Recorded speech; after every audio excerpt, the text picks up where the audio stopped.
Hello, everybody. Welcome. As you come and join us, please do just pop your names in the chat, get to know everybody. We'll wait just a few moments for everyone to join before we make our formal start. I'm Bernadette Holmes. Some of you may know me, many probably won't, but I'm Bernadette Holmes, and I'm one of your hosts for this afternoon, but you'll see a wonderful panel of excellent people who are going to make things happen for us.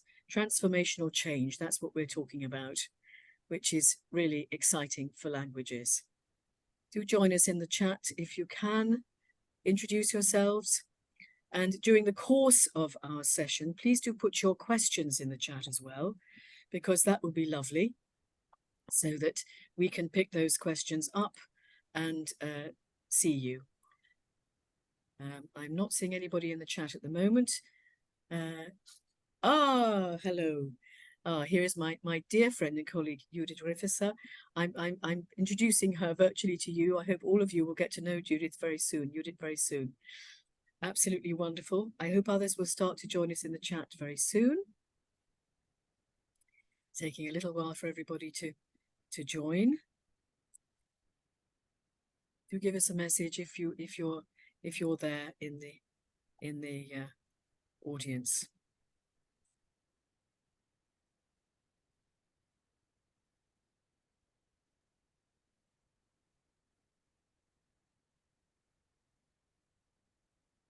Okay, I can see there are people coming in, which is wonderful. Do say hello, everybody. If you're not sure of Zoom participants, if you look at the bottom there, you can get into the chat and put in some messages.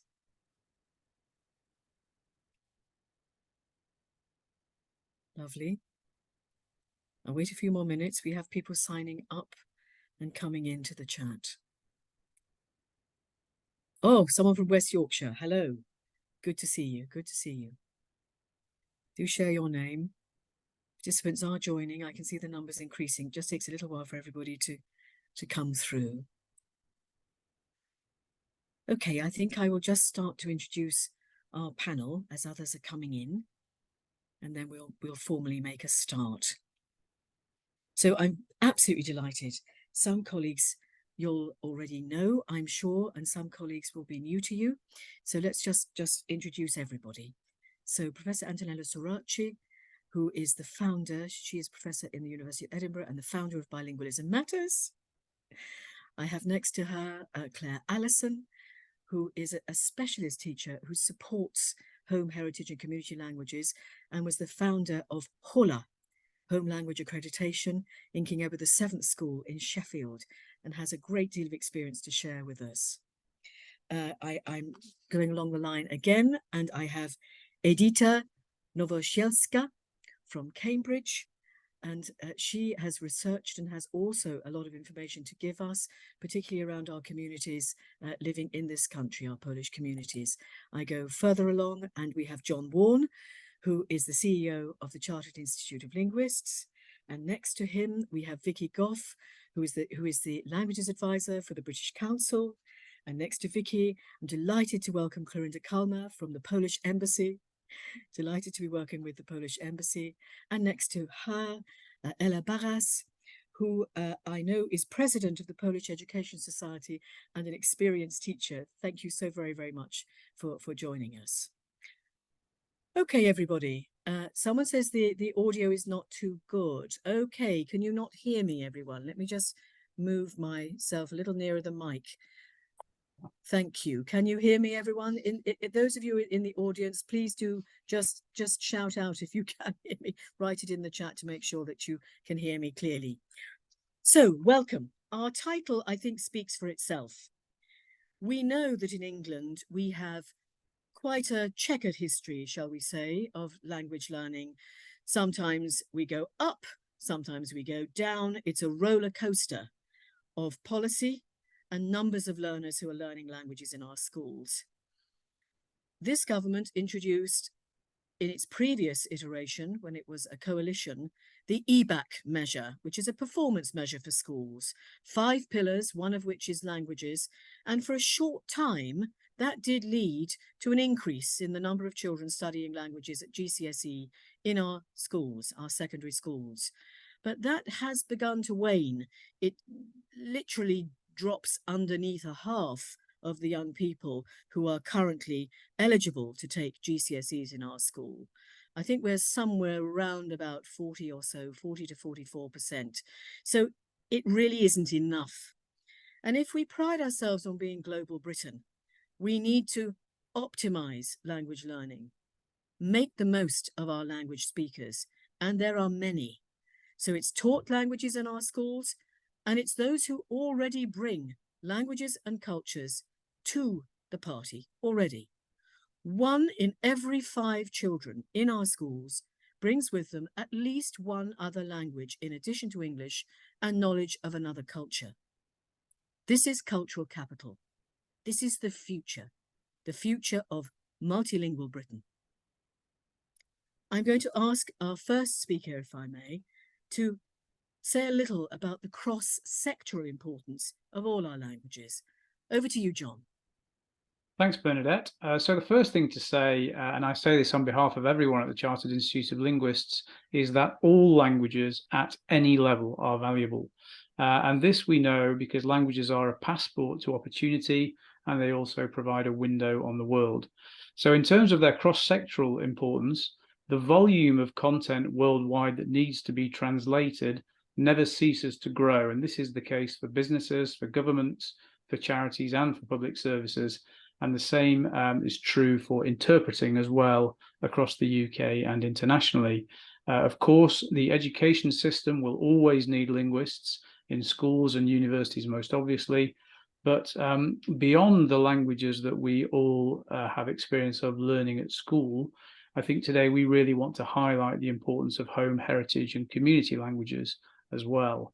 I recently helped to write a piece for the employment website, Indeed.com, and there we highlighted the families of Chinese, Indian and South Asian languages, Arabic, and of course all of the European languages as adding real value to people's employability. And this will be brought to life shortly with the case study of Polish. For public service interpreting, which helps communities in the UK to access health and local government services, and also via the police and courts, is absolutely essential for justice and public safety. There is strong demand for a very wide variety of languages. 20 to 30 are regularly demanded, from Albanian to Ukrainian. So all languages are needed in this country. One other area of sustained demand, and here there are also exciting opportunities for training and improving your languages, is work with the UK's armed forces and UK government. The UK Foreign and Commonwealth Office trains linguists to a very, very high standard, as do the security and intelligence services and also the Ministry of Defence. And I spoke to one of the majors who leads on languages capability for the armed forces this week, and he said to me that the MOD values all language ability because being able to speak a language gives individuals a confidence boost and also increases their self-esteem. Defence obviously operates in a multinational environment, so the more individuals we have who can communicate with allies in their own language, the more effective the force will be when deployed. Every language is useful because there's no certainty where in the world next languages will be needed.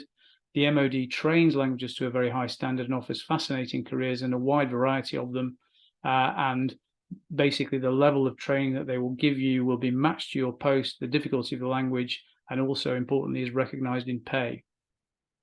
One last thing to flag, and there's a lesson here for business and wider government and public services, is as people join the defence, they formally record their language level skills, and at any point in their careers, they can apply to the MOD to take a language assessment. And as a result, the MOD knows exactly what language ability it has at its disposal, so people can be called upon when needed. And this simple mapping of capability by organisations is one of the keys, really, to unlocking the treasure trove of home heritage and community languages that we have in this country, as well as those languages learned in schools. The problem at the moment is that the UK's linguistic riches are substantially hidden, and that means they go unrecognised, unused, and are lost to the economy and society. So mapping the skills that we have is a really important task for organisations. It's tragic and very fixable that we don't know. So I'm very glad that we're talking about this today. Thanks, Bernadette. Thank you so much, John. I couldn't agree more. And I can see a comment in the chat already. Languages are so important. Of course, there's the economic case, there's defense, there's diplomacy, but it's really about how we understand one another, that central importance of language to relational issues, the way we connect to other people, where we understand one another. And I couldn't agree more with the comment in the chat here. It's about unity, universal understanding. Thank you so very much.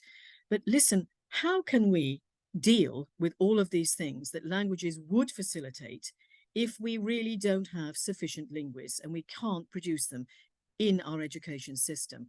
We need a health update, don't we? Vicky, could you give us that? Could you share with us the state of the nation at the current time? Sure.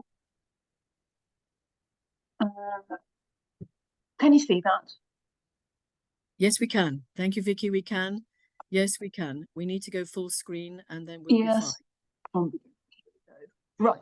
So I'm going to talk. I'm Vicky from the British Council, and one of the things that we do is run an annual language trends survey, and we do this in England, Wales, and Northern Ireland. And I'm going to talk about the state of language learning in England, and I'll post the link to Language Trends England afterwards, and I'll also post the links to Language Trends Wales and Northern Ireland, so you can see what's happening in those countries. But I'm just going to talk about English at the moment.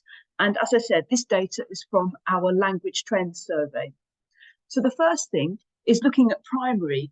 And from this graph, you can see that French continues to be the most taught language in primary schools still, with Spanish coming second and then German falling behind. It's interesting to see that Latin is appearing in the top 4 for a change. And you can see that German, unfortunately, has quite a low rate. But we hope that the Imagine project, which is part of the National Consortium, might start to make a difference there. We also know that in primary schools, languages are generally taught for about between 30 to an hour per week in most schools. Most schools about 45 minutes. That's not a lot of time for languages. And often languages are the subject that slips if there needs to be a sports day or when you get round to SATs or whatever. So language, so that's primary schools. As Bernadette was saying, there are many EAL pupils in our system, and about 9 out of 10 responding schools have pupils for whom English is an additional language.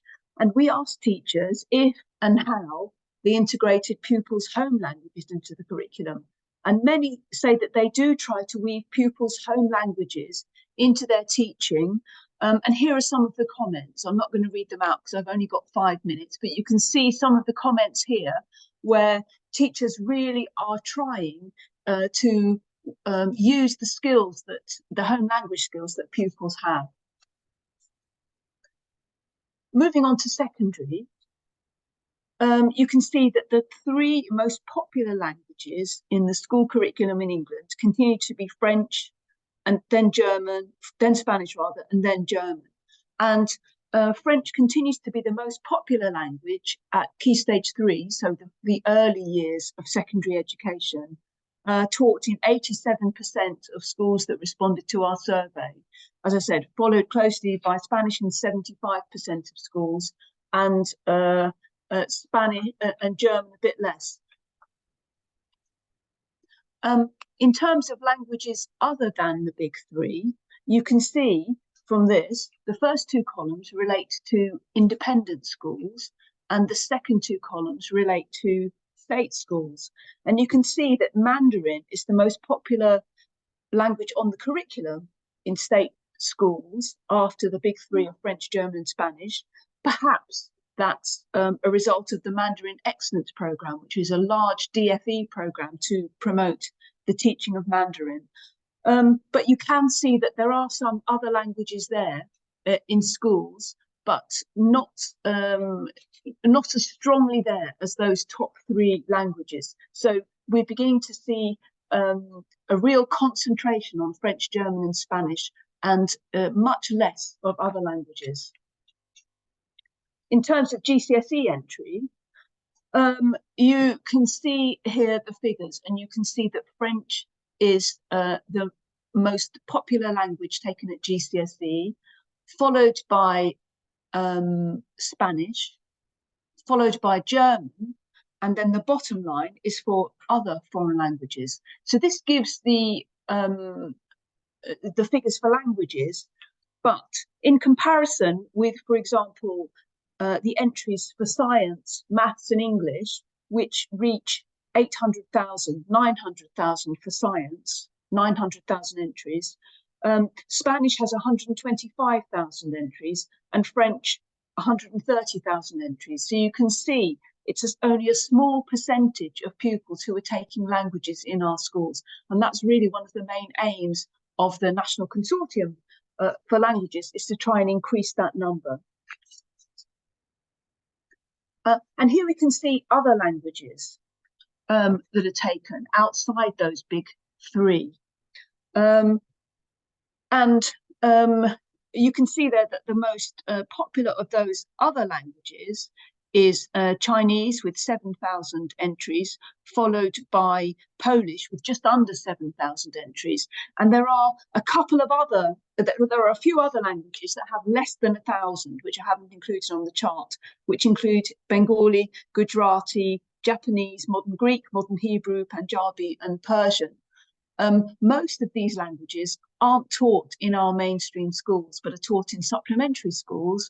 And it may be that the pupil is able to take the exam at their mainstream school, but it may be that they struggle to do that. It may be that their mainstream school supports them with study skills and supports them within school time, but many schools don't. And so this shows these 39,000 pupils in 2023 who got a GCSE in another language, shows a huge amount of work from those supplementary schools, from those pupils and from the parents and so on that supported them.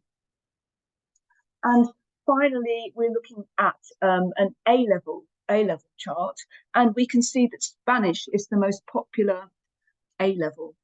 And because of that, and as Spanish becomes more popular, we imagine that Spanish will become the most popular language in primary schools over the next few years, because that will be the language that most young people will have done at school at some point. And we imagine it will become the most popular GCSE probably in the next 2 or 3 years. Again, this shows the graph for languages. You can see that Spanish is the most popular language at A-level, followed by French, followed by other modern languages, followed by German. But if you look at the numbers, there are 97,000 pupils sitting for a maths A-level and only 8,000 sitting for a Spanish A-level. So the numbers are really quite stark in comparison. And again, other modern languages, about 6,000. And of those, 1,500 are Chinese entries, and the rest are under 1,000 entries per language. And again, in a lot of cases, that represents a huge amount of work by supplementary schools and by the pupils working by themselves and their families. So that's just a little overview of where we are in the education system in England. I'll post the links in the chat, as I say, and also give you the links for the reports on Northern Ireland and for Wales. Thanks, Bernadette. Thank you so much, Vicky. So you can see, everybody, this is really urgent. We have so many young people who could accredit their languages, who could valorize their languages. Not all languages do have GCSE and A-level, but many do. So it means that there are many young people who are simply not gaining access, or even perhaps the motivation, not even having the motivation to take this through. And it may be because there's a perception that English is enough, that sciences are more important, that for employability we don't need languages. We have to debunk some of that. I'm going to turn to Antonella to talk about, from her research, how we know that having more than one language gives cognitive, cultural, and social benefits. Being plurilingual is a real asset. Antonella, over to you. Thank you very much, Bernadette. I hope you can hear me. I'm an experimental researcher, a cognitive scientist. I work on multilingualism in any languages and over the lifespan. So babies and older children, young adults and older adults. So the whole of the lifespan. But I'm also involved in communication of research on multilingualism to society. We're going to say something more about that later.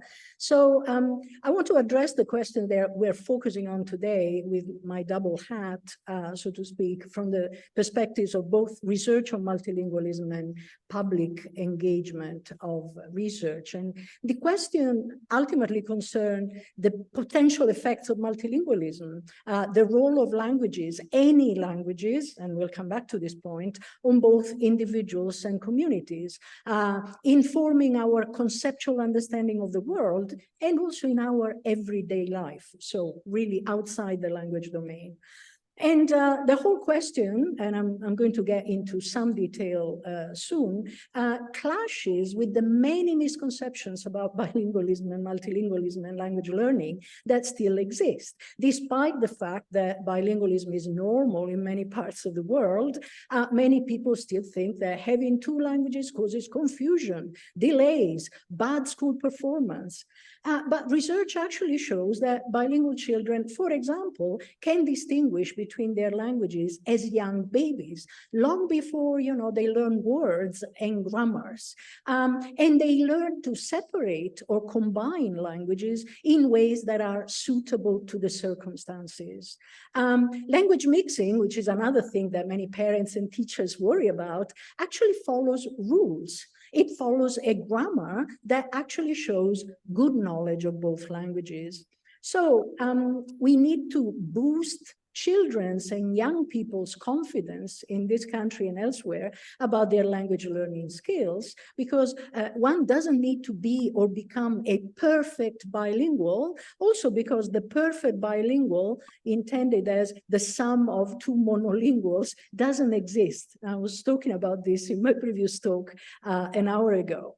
So research shows that, as I was saying, multilingualism can have substantial effects outside languages. What are these effects? It's fairly obvious that languages are important for communication among people and cultures. What is less obvious is the importance of multilingualism for transversal skills, which can be applied in a variety of contexts outside the language domain itself. How can we define these skills? Now, we recently collaborated with UNESCO in their important global initiative, The Futures, plural, of Education, where the plural futures and the phrase learning to become figure very prominently. And learning to become involves adaptability to change. And I think, this is really crucial. So linguistic and cognitive research on bilingualism supports the view that knowing more than one language, any languages, can open the mind in such a way that bilinguals may be more capable of adapting to change, with potential consequences that go well beyond knowledge of more than one language. So first, what are the examples? First, people who learn and use more than one language may have more mental flexibility in dealing with complex situations. And this means better focused attention, better ability to ignore irrelevant information and to switch between tasks when the situation requires it, and capacity to allocate attention in an efficient and adaptable way. And this comes from the constant experience of having to choose one language and exclude the other language or languages, if there's more than two, and from switching from one language to the other to different degrees in different contexts, and again, adaptability to change. This experience is one of the roots of adaptability to change, which again means flexibility to adapt to constantly changing situations and to quickly evaluate multiple and often conflicting sources of information. So when people are overwhelmed with the volume of information confronting them, attention becomes a scarce resource. In these situations, multilinguals are potentially better at prioritizing arguments, evaluating situations, and this in turn strengthens the ability to cooperate, negotiate, and compromise, which are also important for businesses, as we know. Second, people who learn and use more than one language have a better understanding of other people's perspectives. And this comes again from the experience early in children of having to choose the right language depending on the person one talks to.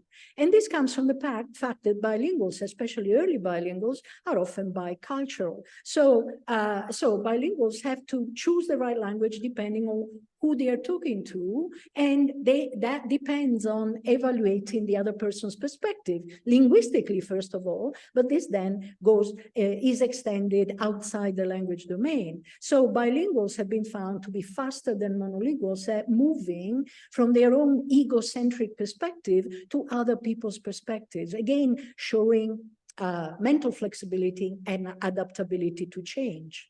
And third, and I'm concluding soon, there is evidence that decision-making may be affected in subtle ways by the language in which a problem is discussed or presented. So bilingual speakers, according to some studies, may be potentially better at balancing rationality and emotionality in their decisions. And this evidence has obviously important implications in a world where many people interact and make decisions in non-native languages. And it suggests that monolingual Brits may be at a disadvantage when interacting with proficient speakers of English as a second language. And I want to quote this famous quote by Richard Rose, which I love: "Knowledge of EFL does not confer soft power on Anglophones, but on Europeans using it in interactions with monoglot American and English speakers."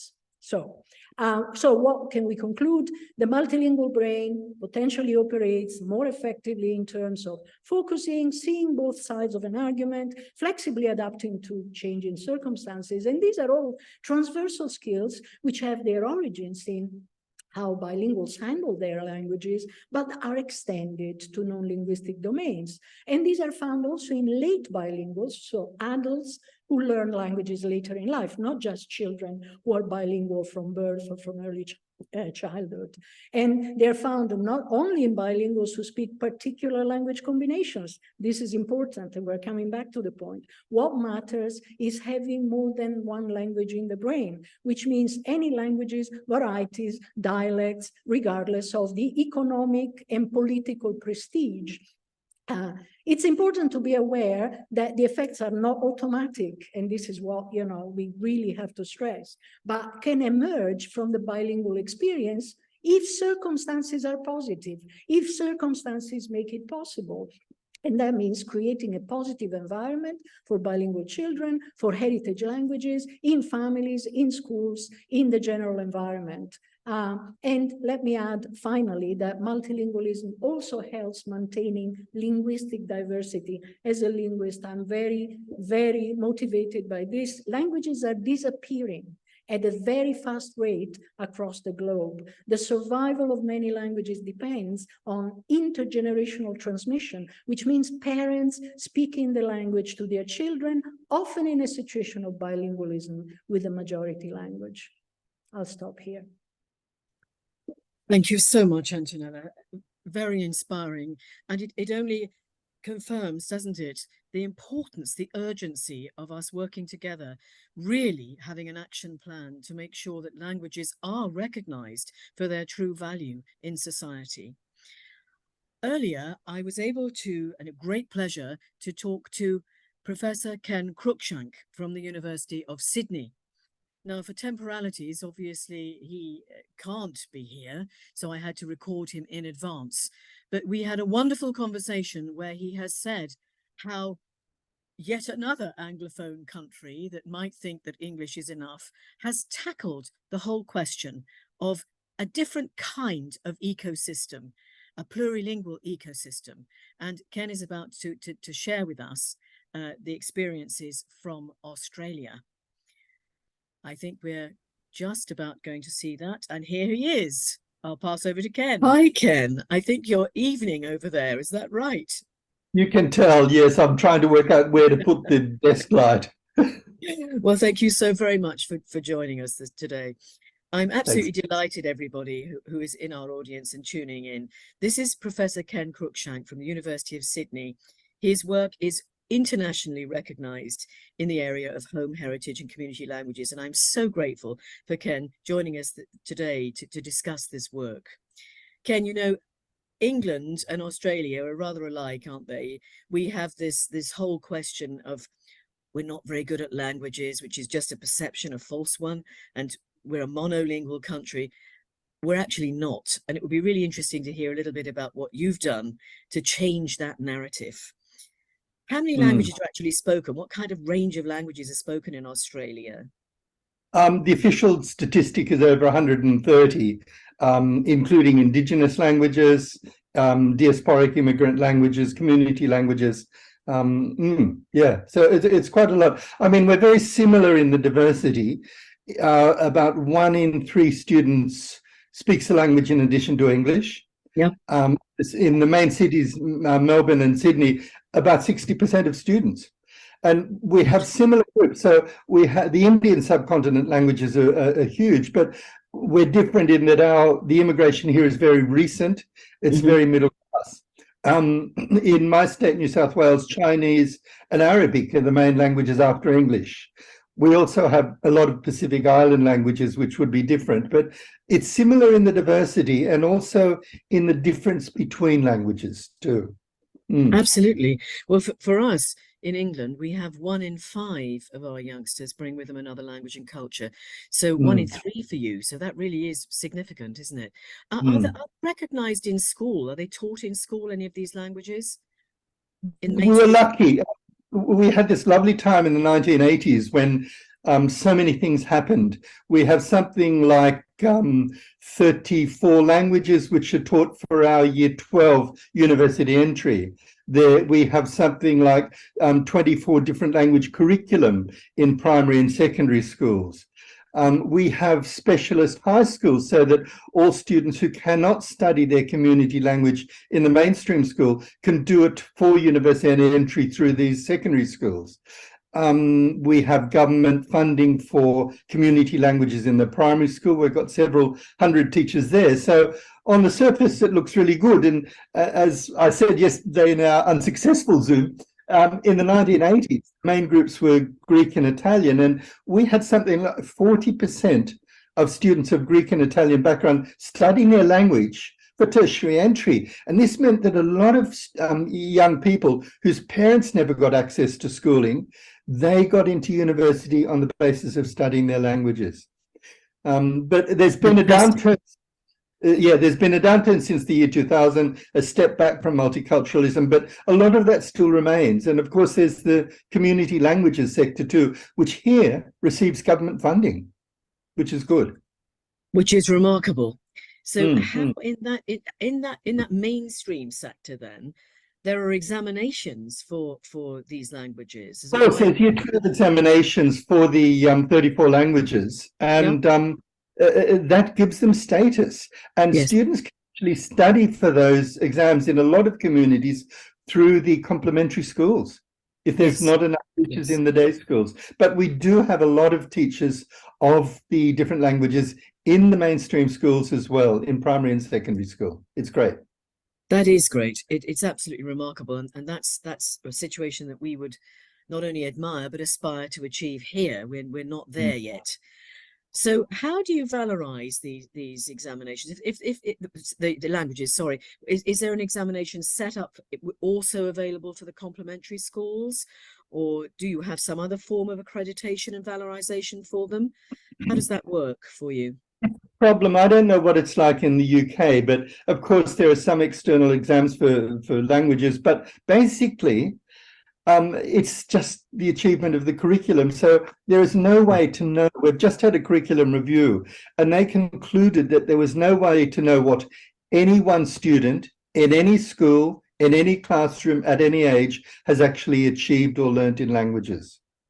Right. And it's a rather depressing outlook that there is no way to accredit what students are learning, because this impacts on their decision to choose or not choose languages. And languages are difficult, so it's sort of a double whammy there. What we have been doing, and look, this is not to say things are great in Australia. The truth is that we have 10% of students who are studying languages for our year 12, your A levels, and our year 10, your GCSE. So don't think it's wonderful here. But we're developing language progressions, a bit like that in maths and science and other subjects. And we're basing this on work that was done in EALD. And the idea is that we are having classroom-based assessment for teachers, so that trained teachers can assess the students. And what we found in some other studies, the EALD progression, is that trained teachers can assess students as well or better than external testing. Fantastic, because they know the students. They know the students. They know the students, and also they can base it on a wider range of classroom-based assessment tasks, you know, speaking, listening, reading, writing. Mm-hmm. And so what happened is we've had language experts in. We're starting with Chinese and Arabic. And we're working from the notion of milestones, language milestones, a bit like they do with young children. And then we're sort of working on the notion of language repertoire. So include things like languaging and the students' use of all of their language resources. And we have the teachers then working on work samples and developing the indicators. We're at the stage now where we're extending the trial to include a large group of experienced classroom teachers. And hopefully we will go on to other languages such as French, Japanese, and the other ones mainly taught in schools. And the aim is that we credit students' learning no matter where it happens. So that we don't try and credit the community language schools, but we can credit the learning. And so it's a diagnostic tool for teachers. So secondary teachers know what primary students have when they come to secondary school. That's the idea. That is absolutely wonderful. So the transitions are there, that transition from one sector to the other, which is something which is a huge challenge for us here. And that really is an outstanding piece of work, basically, to get that in place. It's a nightmare, but it also means that the community language schools and the complementary schools are not hidden, because it's a way to credit the learning there.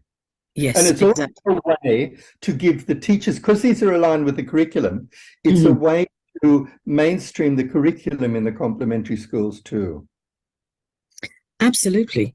So also what I think is so strong about it is the fact that teachers are working together, so they're having a common understanding of the level of achievement that they're accrediting there and that they're valorizing, which is a kind of way of professional development, isn't it? It's improving the teaching and the learning, and also supporting the professional status of the teachers and the language status, the repertoire of the children using all of their languages. It's really wonderful. It's inspiring. It's inspiring. So moving on a little bit with the focus on the teachers then, how can we support these teachers? I know you've done a lot of work in that space as well, really raising the status of the teachers and providing professional development for the teachers. How does that all work? We've found that working with the teachers in the complementary schools has actually led to breaking down barriers between them and the mainstream language teachers and bringing them together across the country. And in actual fact, it was COVID that did it. We started off working with the school principals, and it won't surprise you, the message never got through. But in COVID, we had Zoom workshops, and we will get the community language teachers, say, from the Polish schools or the Ukrainian schools, and we found teachers joining in from other states and other countries. We had Ukrainian teachers from the Ukraine, from the United States joining in. We have government-funded 360-hour courses, which is really, the teachers in complementary schools are volunteers, sometimes 90% women. And so the first course is really an introduction to teaching in Australia, child-centered development, and classroom management. And they will have an advanced course, which is more planning, moving beyond textbooks, developing units of work, and we have a course for those principles too. But in addition to that, we run a lot of one-off sessions on things like drama, digital storytelling. And so it's really through the professional learning that we're delivering in their language. So even though the teachers may be fluent in English, when they hear it in Arabic or Chinese or Greek, it sort of gets to their heart, and they're with other teachers from that background. That's when they see the real value of the professional learning. We also have a pathway for them to get accredited in mainstream schools. And we've been really lucky with the teacher shortages. It sounds like an angel of doom, isn't it? We're so lucky with COVID, we're lucky with the teacher shortages. But in actual fact, the government now is supporting these teachers to get accreditation as mainstream teachers, which is wonderful. No one connected the dots before. Before, the overseas trained teachers were seen as problems. You know, they teach like Madam Mao, they can't adjust to the system, but now the government is supporting them with developing English, getting used to the system here, having practice, but also accrediting the skills that they bring. Yes, absolutely. In their languages, Yes. And so they're getting accredited, say, in Chinese and maths, or and business, you know, so it's good. It's mainstream primary teachers teaching their language in general, but this is really good because I don't know about the UK, but the teaching profession is very monocultural. Yes, it is. I would say that's the same thing here.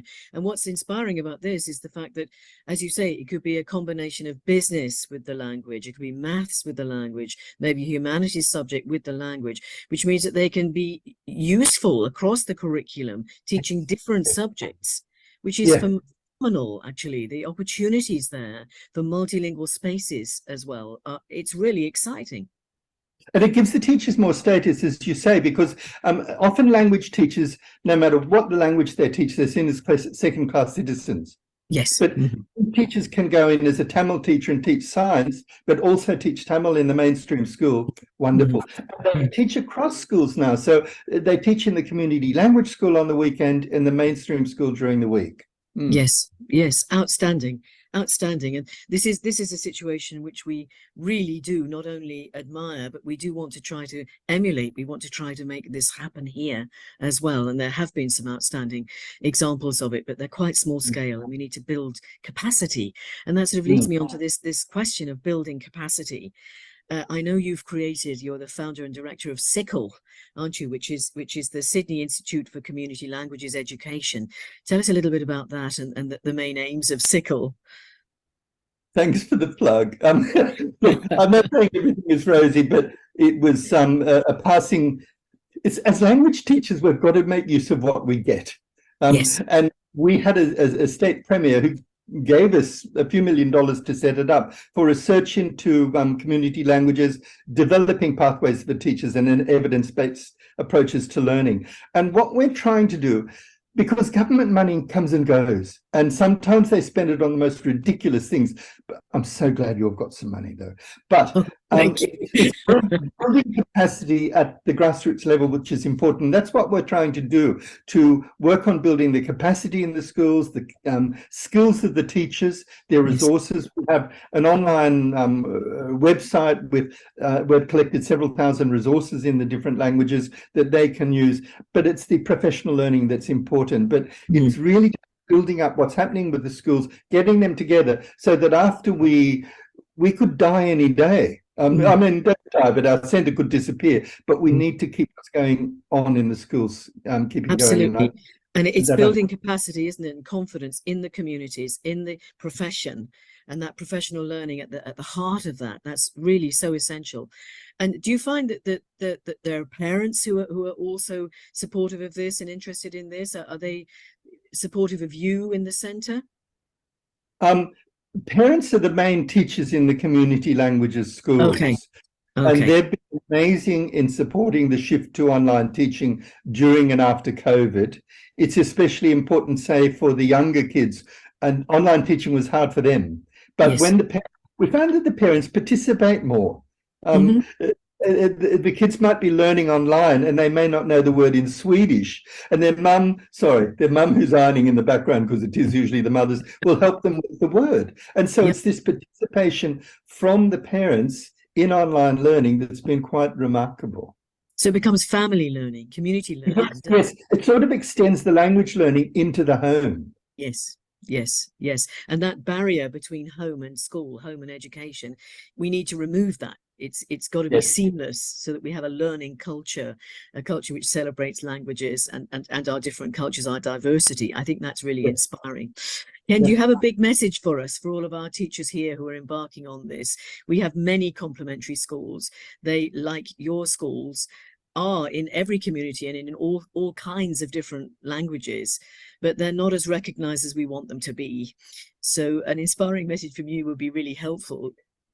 I guess I go back to what happened here in 1987 with our national language policy and Jolo Bianco. He got together the different language groups, classical languages, modern languages, interpreting, translating, and community languages schools and indigenous languages. And it was having those groups together that gave strength. And at the local level, it's getting them working together too. It's the day school realizing what's happening in the complementary school, opening up their workshops to each other. Yes. You know, why not attend Yes. the workshop together? Because what we've got are teachers who are concerned about and committed to languages. Absolutely. Absolutely. Working together. Ken, I can't thank you enough for joining us. It really has been superb talking to you. Huge, huge thanks. And I'm just going to give you another plug, which is your forthcoming publication, which is coming out on November the 13th. And it's published by Routledge. And the title, everybody, please note this down, and I'll also put it in the chat, is Community and Heritage Languages Schools, Transforming Education. And that's what it's about. It's about the transformational power of languages and how education can be the gateway to opportunities for all our languages. Ken, the warmest thanks from all of us here, and we hope it won't be too long before we see you again. Thank you so much. Very much.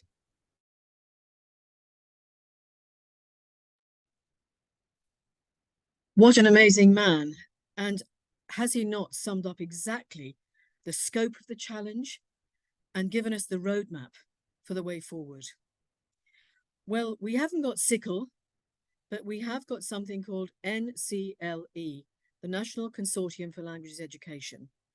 It's the new Languages Hubs programme for England, but rest assured, Scotland, Northern Ireland, Wales, in fact, anywhere in the world, because what came through from Ken's message was that this is a global initiative. We work together. We can share together. The affordances of technology allow us to reach out, train one another all across the world. Professional learning is to be shared. No boundaries. No boundaries. Our ambition will make this work. But let's get down to what the National Consortium can actually do within England and is about to do. And I'm just going to introduce you also to Claire Allison, who has recently just joined us at University College London. The consortium is exactly that, a consortium.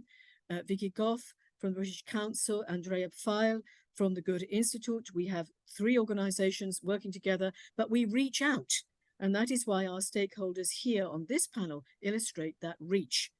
Working together with colleagues who have expertise, who have influence, who can be decision makers, who can make a change, a new narrative, a new future. What we're going to try to do is to work through our hubs. It's a hubs program. It's a national program. There are 15 hubs at the moment, led by a secondary school.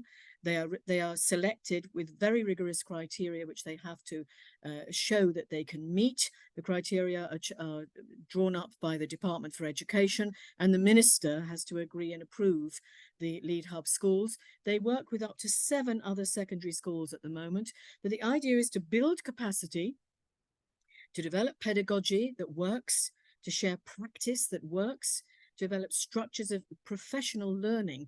I mean, we talk about professional development in this country. I was very impressed that it's professional learning that Ken describes. It's all about this. It's professional learning. We never cease to learn. We learn from each other. We learn from the children that we serve, the children that we teach, from our universities, from our researchers, from our parents, our carers, our communities. We learn, we carry on questioning and learning all the time. And they will be building capacity, effective practice, effective teaching. And that will extend beyond the 8 schools.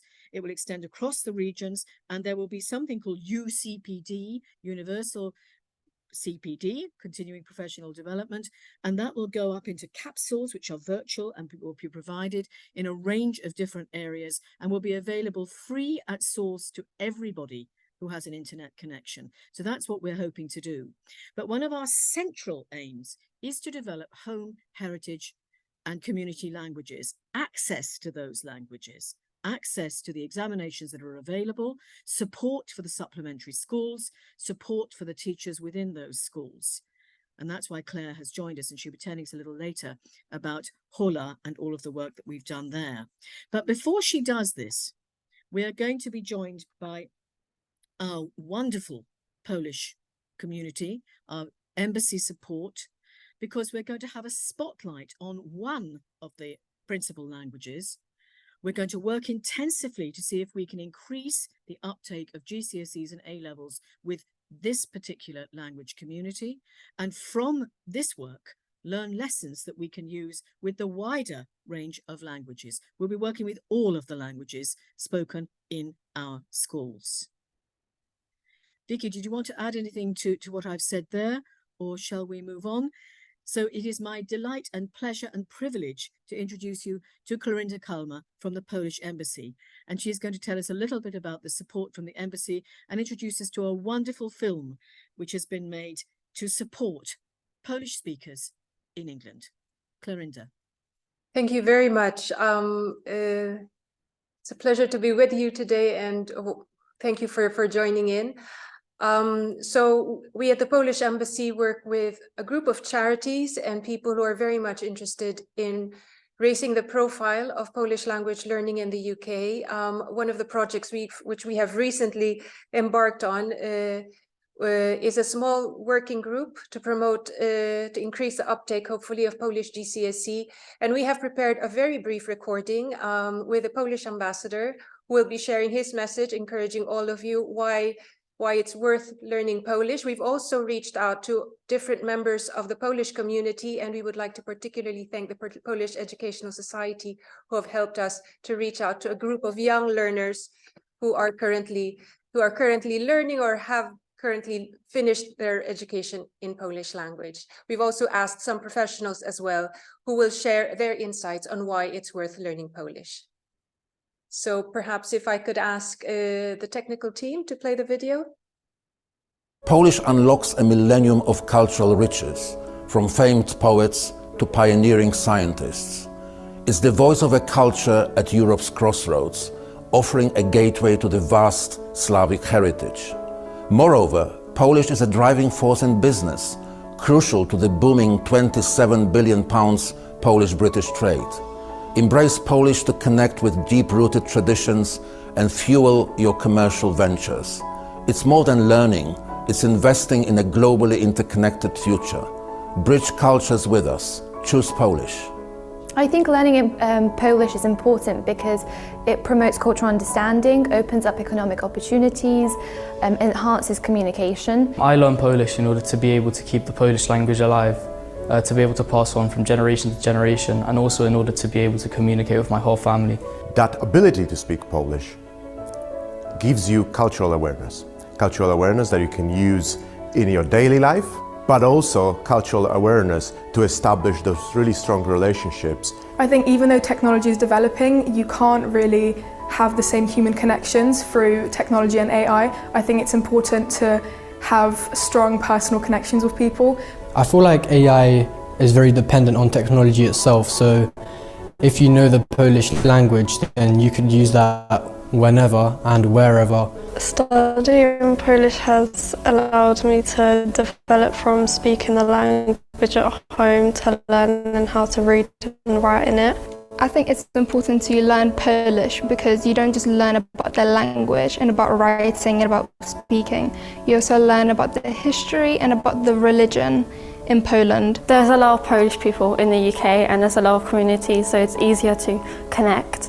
And also it's important to learn a second language for your career and be able to communicate with a lot of people internationally. It's a very fun experience. We gain friendships and you learn a new language, which I think is very intellectually stimulating. Bardzo zachęcam do uczenia się polskiego.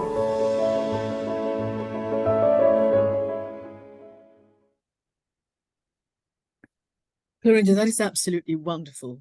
Thank you. Not only inspiring words from Piotr Wilczek, the ambassador, and we're very grateful for him to do this, but these wonderful inspiring words from the young people who are students, young people who are young professionals. If you're not convinced by those arguments, I don't know what we can do to convince you. Absolutely excellent, really excellent. Now that video will be available, won't it? Yes, that's right. We'll be making sure that that's there for you to have, everybody, and we'll be tweeting that out. It will be available for you to use in your schools, to make sure that parents and carers and the youngsters themselves hear those compelling arguments about why it's important to keep your heritage language alive. I'm going to open this out, if I may, to everybody now, to our Polish panel in particular. I have a few little questions, if I may. Edita, are you there? I'd like to talk to you a little bit about the communities. I know that you've done a lot of research on the Polish communities in England. Tell us just how strong those communities are and how many speakers are we talking about? Edita, over to you. Yes, thank you. Thank you for having me here. Yes, Poles were always been they've been present in the British society for a really long time. And speaking about numbers, it's enough to mention that although the history of Polish community in the Great Britain started in, let's say, 19th century, just before the war, we had 3,500 of Poles in the UK. But after the war in 1946, there were about 152,000 of Poles, consisting of Polish soldiers and their families who stayed here after the war. But you know, the up and downs, and the next generation started to assimilate. So in 2004 we had only 60,000 of Poles in Great Britain, and probably the access to United Europe saved the Polish community in the Great Britain, because in 2017 we had over 1 million of Poles in this country. But again, because of Brexit and pandemic, the numbers started to roll down. And then in 2021, census recorded just under the 700,000 people here. So 700,000, though, that is still a significant community. It is. And yes, okay. go on, Edita. Yes. I was just going to say, I understand that from your research, only 1 in 10 of the children who could enter a GCSE, who are of eligible age for a GCSE in Polish, because there is a GCSE in Polish, actually takes up that opportunity. And we've got to do something about that to boost those numbers. What do you feel? That's true, but I have to start with again numbers. And according to the census data from 2001, the count of the births of Polish-born mothers was initially fewer than 900. We are talking about Poles that born here, and now they are born in 2001. They are, you know, around 20 years ago, 20 years. So you know, the number of births significantly rose in years, and started with the 900 in 2001. A decade later, we had around 20,000 of births. So that number is really striking. And this number remained consistent until 2017. And then again, following that date, it began to decrease as Poles started to return to their homeland in response to Brexit and the uncertainties. And then in 2020, again, the census recorded over 13,000 births. So the number is smaller, is lower, but actually the actual count might be higher, as statistics do not include children born to non-UK born fathers, and no Polish women who had adopted British citizenship. And additionally, since ethnicity and migration history of birth are not collected at birth registration, the exact number of second and third generation of Poles remains unknown. So what does it mean for Great Britain? The impact on the population, on the society, and especially on schools is quite significant. Because in recent years, we had dramatically changed the linguistic landscape in English schools. In 2018, the school census constituting the best source of knowledge and data on migrants under the age of 18 recorded a huge increase in Polish children attending British schools, whose English was the second language. And while in 2008, nearly 27,000 Polish children were recorded, 10 years later, in 2018, the number rose to almost 139,000. Wow. And yes. that made Polish the second after English most spoken language in English schools. And also the thing is that it was not compulsory for schools to provide such details, so the number may vary.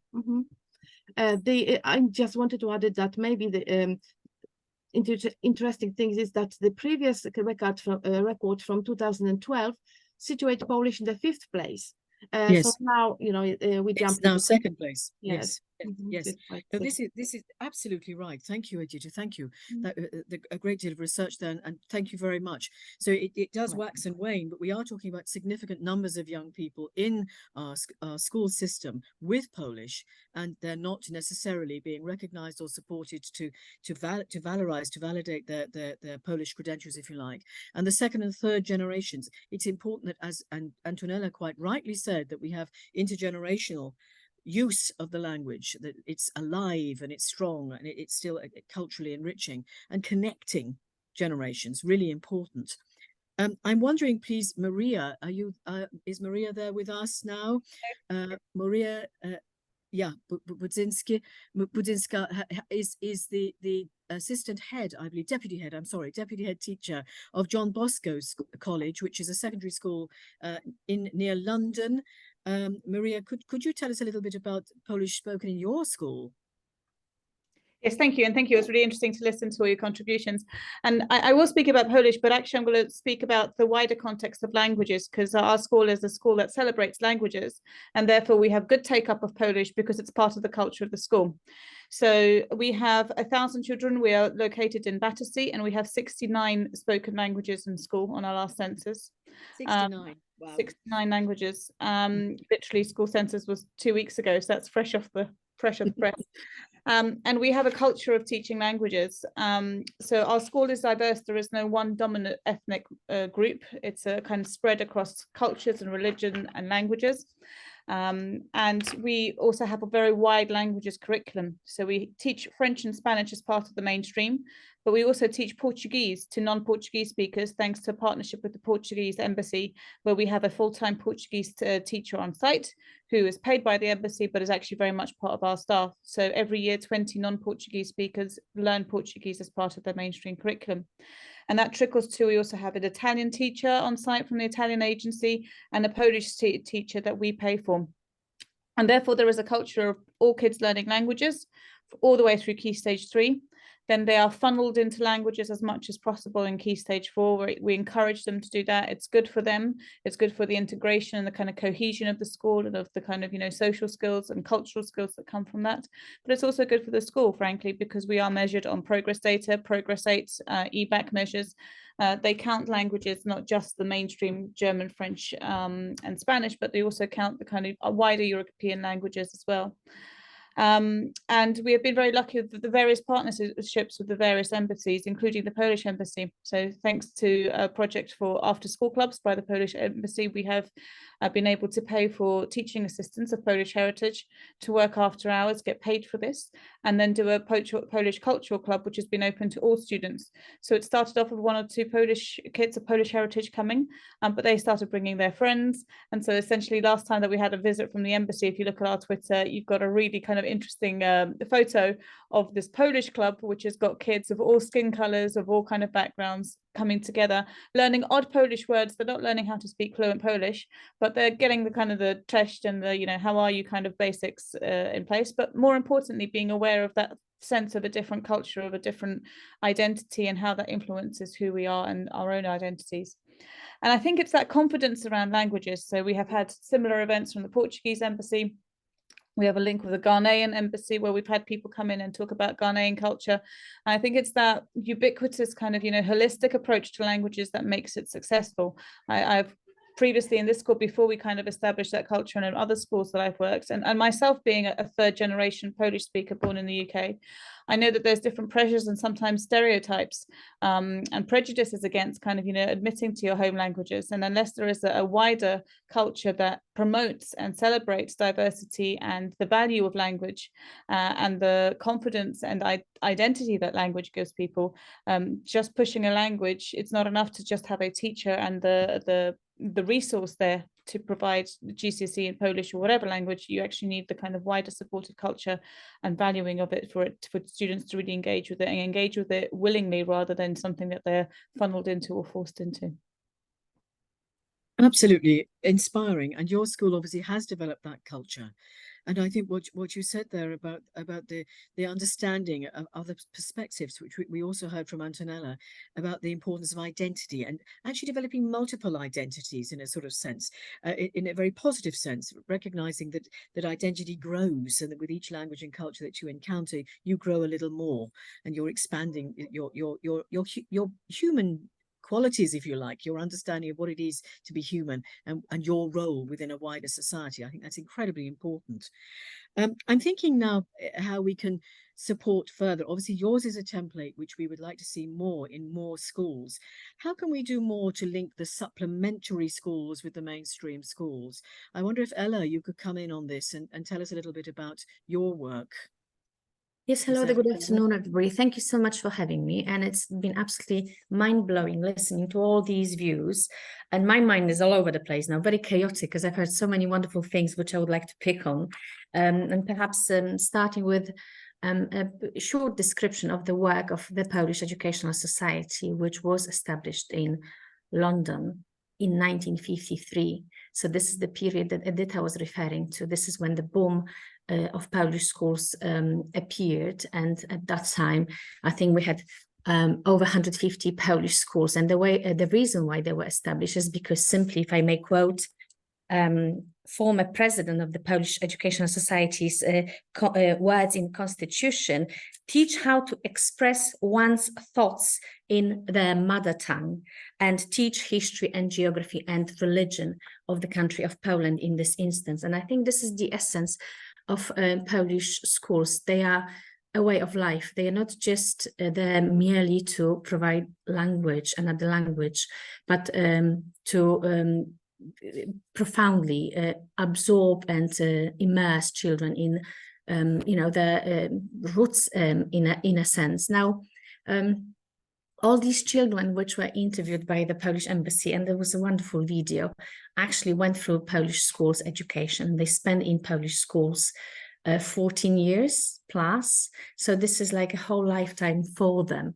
And not only they're proficient and fluent in their mother tongue, but they also represent this bicultural approach. And I think this is what's amazing. And if I was to refer back to what Antonella was saying, this broadens horizons. This gives, a vast view of problems. It helps to solve conflicts. And we know that obviously benefits are countless. But having said that, we also have got countless problems, because I cannot even comprehend why we still have a problem with reaching out to mainstream schools. And as Maria was saying, that her school is exemplary and celebrates languages and celebrates cultures. We, as the Polish Educational Society, find that every time we reach out, or perhaps not every time, but on quite a few occasions, when we reach out and we offer help and services and expertise, we meet a brick wall, so to speak. And I do apologize for this parable. So I'm thinking I do not have a solution. It would be lovely to actually see some sort of closer cooperation, because again, we have at the moment probably around 25,000 children in Polish schools. Having said that, this only accounts for about 10 to 15% of the whole population of children in Great Britain. And adding to this, unfortunately and sadly, only 12% of children own up that they speak Polish in their mainstream schools. So here's the question, why that may be, why that is the case. And of course, that is, to do with a variety of misconceptions, perhaps prejudices, to do with perhaps not necessarily being British born or something, although these children are all actually from second, third generation of children. So I would love to see some sort of wider cooperation and perhaps responses to moving forward, both GCSEs and A-levels, and moving forward and jumping over the obstacles of these prejudices which are unfortunately connected with your mother tongue and speaking Polish. Thank you so much, Ella. How yes, you said you gave a number there of children who don't admit to being Polish speakers. Could you just repeat that number? It's only 12% of those students who actually speak Polish that own up they do. Only 12%. 12%, that's right. Own up to speaking Polish, about which they should be very proud, and for which they should be advocates. And yet we have only 12%. I mean, if I may add to this, because I've got a long list of problems here. I don't want to really dwelling on problems, but only recently, and actually it is this year in 2023, Ministry of Education in Poland certified that children who actually live abroad and go to Polish schools, and they have to go for 14 years, so that really is quite a lengthy time, can be certified and can access Polish education, higher education in Poland without certifying that they speak Polish. So that's taken quite a while actually to come to light. So that's one thing. Also, GCSE and A-level exams were not necessarily accredited by universities abroad as a qualification. So that could be another obstacle which perhaps is, and basically stops people from learning language, not seeing benefits as such. Let's come back to that. I was just going to bring in Antonella, if I may, around this whole perception of not wanting to own up to being plurilingual or bilingual. Antonella, I know you'll have views on that. How do we debunk these myths? Your organization, Bilingualism Matters, works passionately and in a very committed way to giving guidance and advice for young people and families. Can I bring you in here to share your thoughts on that? Yes, thank you, Bernadette. I was very interested in this discussion, and really, I really think we should work together. The more of us who work together from different points of view, the better, the message and the effect that we can have on communities and on the perception of languages and multilingualism by people. And yes, I'm going to say something about what I've done, but not because it's unique, but because it's something that, is having an effect, and it can have an even stronger effect if we start really working together. So I've always supported the idea that research shouldn't be confined to lecture theaters, ivory towers, and labs, but should be shared by people in society. And also, as a mother of bilingual children, when they were children, I was really aware of the misconceptions that I've already mentioned in society, the generalized lack of knowledge and lack of information about bilingualism. And that's why I decided to start to do something about it, because we work in this field. I felt we have some responsibility to make sure that information reaches society. So in 2008, I started doing Bilingualism Matters as a local service in Edinburgh to parents and teachers, to communicate research to parents and teachers. But then, we really kept growing, attracting attention from other sectors of society. We started working with the Scottish government, with speech and language therapists, and really we became a center, a wider center aimed at changing the perception of bilingualism in society, building bridges between research and society, so that people can make informed decisions rather than decisions based on misconceptions about their children, about their students, about their patients, about their policies, and so on. And we grew so much that at the moment we have an international presence of 34 branches in 4 continents. We opened our first Australian European branch a few months ago. So what we do, we try to construct bridges, making information about that comes from research, but also from experience, accessible to very different kinds of people. We create informal learning spaces, classrooms, families, in complementary schools. We did a course for Italian teachers in complementary school or supplementary schools, whatever we want to call them, Saturday morning schools, they're also called. And we really try to influence attitudes in a positive way, in a way that is based on some evidence that comes from research. So we want to raise awareness of the benefits, also the challenges of bilingualism and multilingualism. We mentioned the challenges, but we also said the better we understand the challenges, the more likely we are to find solutions, if we work together. So, for example, we work with the Scottish government on their 1+2 learning policy in schools, which is in principle very good. It means native language plus 2 languages introduced at very different ages, one at age 5 and one 5 years later. But unfortunately, it tends to be only 1 hour a week. And the teachers are not trained of how children learn languages in different ways at different ages. So a 5-year-old needs a lot more input because they are able to learn implicitly better than explicitly. If a child is older, they might be able to learn, explicitly as well, but the presence of the input is absolutely crucial for the younger children. So 1 hour a week is not enough, particularly for 5-year-olds. So this is just an example, and having the network allows us to compare good practices, possibly in different settings, in different nations of the UK as well, right? In different countries of the world, in different political systems, in different combination of languages. And by the way, we have 2 branches in Poland as well. So we work with Polish colleagues.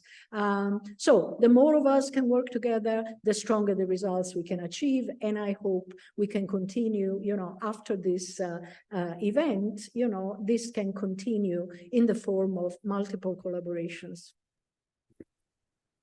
I could not have said that better and more convincingly than you have just now. Can I invite Clorinda to come back onto the screen, if we may? Clorinda, we're hugely grateful for the support of the embassy. And I wondered if you would like to say a little more about how we can work together, bringing all of the organizations together for the future in terms of the messaging, particularly. It's about getting out the new narrative, isn't it? And I wonder if you wanted to say anything further about the work of the embassy and your commitment to this cause. Yes, yes, I'd like to just thank you all, really. It's been, as everyone has been saying, it's been very inspirational listening to you all. I was very struck by what Professor Ken Krupczak was saying earlier about supplementary schools and mainstream schools working together. And the Polish After School Clubs, which is a recent, the embassy launched it 4 years ago now, is precisely a small project which hopefully aims to fulfill this goal, to reach this end, basically. So we have an amazing network of supplementary schools, amazing dedicated teachers, but for some reason or another, there seems to be a lack of awareness between the mainstream schools, where the Polish supplementary schools are currently based, about the existence of their schools. This may be due to many reasons, but I think the Polish After School Club is one step to make that partnership possible.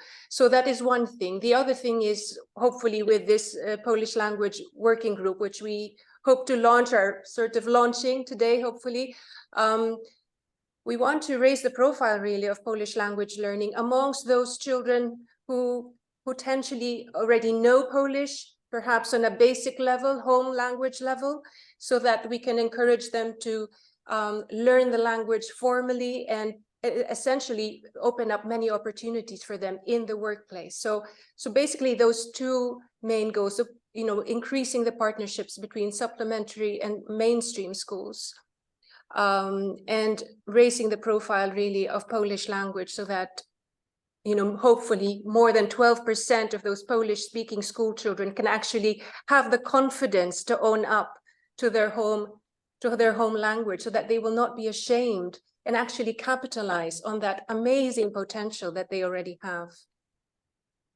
Thank you, Clorinda. And yes, this is, everybody who has joined us today, this is our, in a sense, soft launch of our particular initiative. We want to see increases in the number of young people who are Polish speakers having access to Polish GCSE and A-level. And as you say, having the confidence and pride to be able to say, I'm a bilingual, I speak English and Polish, and I'm learning French or Arabic or German or Chinese or one of the other languages that we can teach in our schools. Absolutely right. Claire, might I ask you to say a little bit about HOLA and the work that you have done, on which we'll be basing a lot of the work in the way we work with schools and supplementary schools through the National Consortium for Language Education. Claire, over to you. Just give us briefly a little in a nutshell account of the work and progress of HOLA. Okay, so we started the project over 10 years ago, and we were funded initially by the Paul Hamlin Foundation what we actually applied for and actually how the project ran actually differed over the years. But the one big strand we did was to support the accreditation of GCSE and A-level in home language. So we've developed that. So last year we had 51 schools. I was working with 51 schools across the region in Yorkshire and a bit wider than that. I think for Polish we had about 40 plus exams. I've got a fantastic colleague who runs a Polish school in Barnsley and a Polish library in Barnsley who does the speaking exams for us. So many of the people who conduct the speaking exams are actually from the supplementary sector, and we train them up to deliver those exams and also pay them as well for their expertise, because it's important that they're paid and that is recognised. Our biggest languages in this area is Arabic. So of the 320 exams we did last year, just over 100 were in Arabic. Like I said, 40 or so in Polish, quite a lot in Turkish, quite a lot in Farsi, because Sheffield is a city of sanctuary and we've had a lot of Afghan refugees arrive in the city. Originally though, HOLA had a wider set of criteria. We were aiming to link mainstream and supplementary schools together. We used to connect all the supplementary schools in Sheffield. Some of them, we host 5 schools here in King Edward, the 7th school, at weekends, and we were supporting those. And we gather different communities together. We created a network, and offering training, CPD, like Ken was referring to, a lot of those. Some of the work he was talking about, we were able to deliver here in Sheffield. And but we also did things like the Asdan Shork languages course, which you can do in any language that's still available. And that's very much how Ken was saying about delivered in the complementary or supplementary school by the people that run those schools, by those teachers, and we help them to deliver that work. And we trialed it with the Kurdish and the Russian schools in Sheffield, and that was very successful. And that still is an option, although I think we need to actually promote that a bit more, because I think that's got a bit lost actually. And we have interpreting qualifications, which could be done in any language, because at GCSE we're supporting 17 languages, but we know there are obviously many languages out there that aren't offered at GCSE and A-level, and we really wanted to support those languages as well. And Sheffield Hallam University are fantastic, and we've done many film summer schools there in all kinds of languages. We've had Tigrinya and Japanese films. Young people have made films about all kinds of things. And we've been able to promote those languages and use those creatively. I mean, the creative skills sector in Sheffield is quite a big sector as well in terms of employment. So again, they are using their languages to, as very much a viable thing. This is important for my career going forward. It's important for my identity. It's important for me, and I think that's really something we've really strived to promote. And I think now I have students knocking on my door going, have you got me on the list this year for my GCSE in Turkish, miss? And, I haven't organised the mock exams yet, and they're knocking on the door going, miss, you've not done the exams yet, you need to sort those out. So we're still very much, it's very embedded here in King. I can't beat Maria. She's got 69 languages. We've only got 55 languages in our school on our latest census, but we are supporting as many of those as we can. And we do want students to want to own that language and feel that that is their, you know, is a really, really important part of their identity and their culture. And that's what we're aiming to do. Thank you. Thank you, Claire. Thank you. So, colleagues, we're coming to the end of our session, and I would like, if I may, just to draw some clear messages, an action plan, or if you like, a roadmap that we described Ken's work in Australia as a roadmap. Maybe it's more like a roadmap. What we see with our speakers and panelists here today is a cross-section of all of the people who can make a difference. So it's our teachers, it's our universities, it's those who represent and support our interpreters and translators, it's our policymakers, it's our embassy. We have to bring together every agent of change if we are going to make a significant societal transformation. And it is about transformational change. I believe we can do this. We need to do it with very practical steps. We heard that the complementary or supplementary sector, whatever we like to call this, is often invisible. It's unrecognized, unsupported. In Australia, they recognize it, they fund it.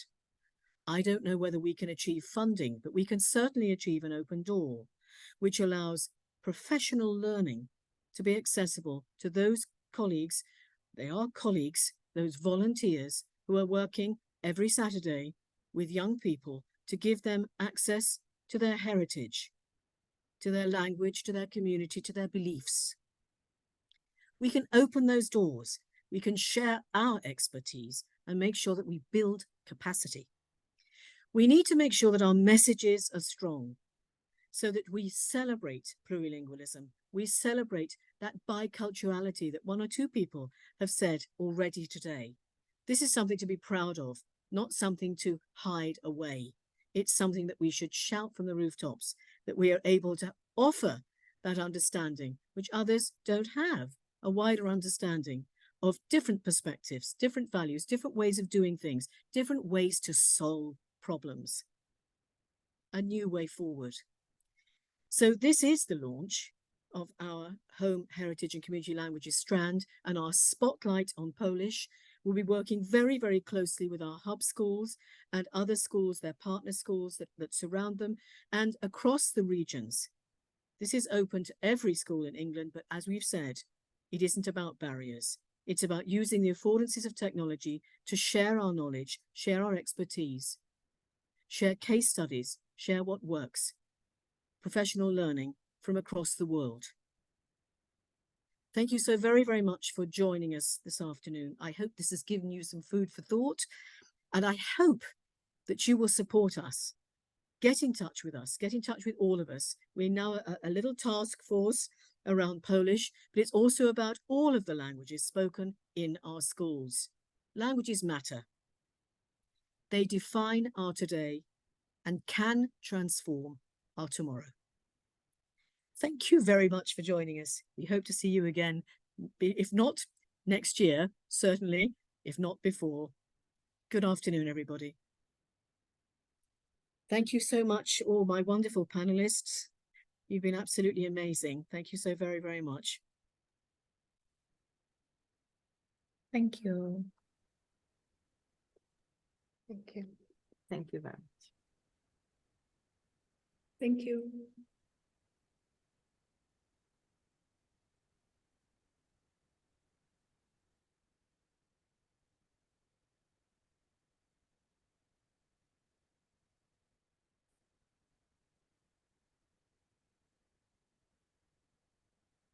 People are just still leaving. Thank you very much, everyone, for I'm joining. trying to leave. I can't leave. Leave webinar. Yes, I know. I'm just trying. Don't worry. No, Have a great evening. Yes, have a great evening, everybody. Thank you very much. Thank you. Bye. We still have some of our audience with us. I'm just thanking them all now. And they're just some of them are putting up wonderful messages. Thank you very much indeed.